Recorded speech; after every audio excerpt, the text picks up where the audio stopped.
Hi friends, தென்னாட்டு பட்டங்கள் பற்றி தான் பார்க்க போகிறோம். ஃபஸ்ட்டாக இருக்கிறது தென்னாட்டு போஸ் முத்துராமலிங்க தேவரை தான் சொல்லுவோம். இதை எப்படி ஞாபகம் வச்சுக்கலாம்னா, முத்துராமலிங்கர் வந்து பார்த்திங்கன்னா தேவர் மாதிரி போஸ் கொடுக்குறாரு அப்படி ஞாபகம் வச்சுக்கோங்க. ரெண்டாவதாக இருக்கிறது தென்னாட்டு பெர்னாட் ஷா. யாரை சொல்லுவோம்னா அறிஞர் அண்ணாவை சொல்லுவோம். இதில் பாட்ஷா படத்தில் ரஜினியெல்லாம் அண்ணா அண்ணான்னு கூப்பிடுவாங்க அப்படி ஞாபகம் வச்சுக்கோங்க. திலகர்னா தென்னாட்டு திலகர்னா வஉசி சிதம்பரனார். இது நமக்கு நல்லாவே தெரியும். தென்னாட்டு ஜான்சி ராணி யாருன்னு பார்த்தீங்கன்னா அஞ்சலை அம்மாள். இதுவும் நமக்கு நல்லாவே தெரிஞ்சது தான். தென்னாட்டு ஜான்சி ராணி அப்படின்னாவே அஞ்சலை அம்மாள் தான் சொல்லுவோம். அடுத்ததாக தென்னாட்டு மாப்பசான் யாருன்னா ஜெயகாந்தன்.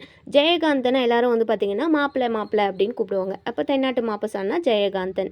தென்னாட்டு சாக்ரட்டிஸ் யாருன்னா பெரியார். பெரியார் வந்து பார்த்திங்கன்னா சர்க்கரையை வச்சு ஒரு டிஷ் பண்ணுறாரு. அதனால் வந்து பார்த்திங்கன்னா பெரியார் அப்படின்னாவே சாக்ரை டிஷ்ஷு. அடுத்ததாக தென்னாட்டு தாகூர் யார் அப்படிங்கிறத நீங்கள் மறக்காமல் கமெண்ட் பண்ணுங்கள்.